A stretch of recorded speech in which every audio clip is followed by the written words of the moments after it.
speaking exclusively to Express.co.uk, Ms. Donato argued Italy could be the key for a deeply reformed European Union that will have its powers reduced to internal affairs and border defense only.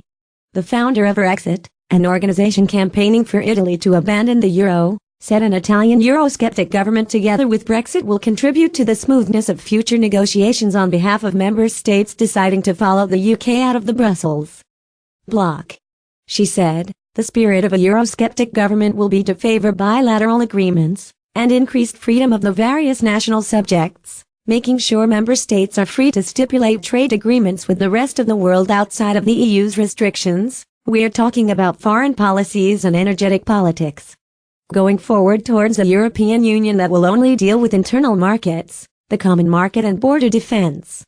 La 7, get a Brexit news. Francesca Donato claims Italian government will reduce EU's powers as she hails Brexit. It will reduce EU's competencies and review its institutions in a more democratic manner.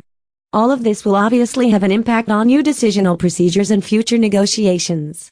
We have always been in favor of Brexit, so in future negotiations with a new European Parliament, which will look very different, of course, the direction won't be that of penalizing who wants to leave the European Union, but maintaining favorable relations that are diplomatically convenient for both sides.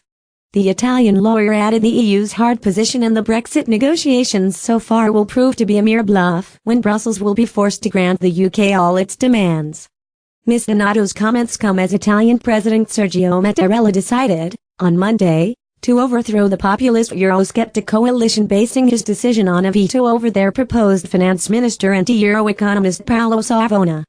We have always been in favor of Brexit. Francesca Donato, in an attempt to move Italy back closer to Brussels, the Italian president summoned Carlo Cottarelli to his office on Monday.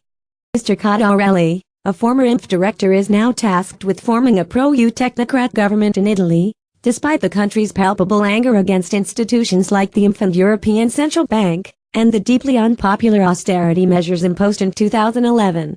On the coalition's move towards the Eurozone's first Eurosceptic government, President Mattarella said, membership of the Euro is a fundamental choice. If we want to discuss it, then we should do so in a serious fashion. The uncertainty over our position has alarmed investors and savers both in Italy and abroad.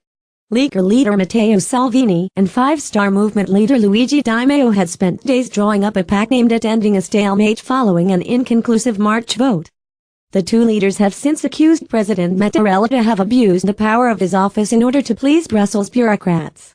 Mr. Salvini has threatened chaos and mass protests unless snap elections are called as soon as September, while Luigi Di Maio called on Parliament to impeach President Mattarella. Both leaders are now calling for a new general election which could be held as soon as July.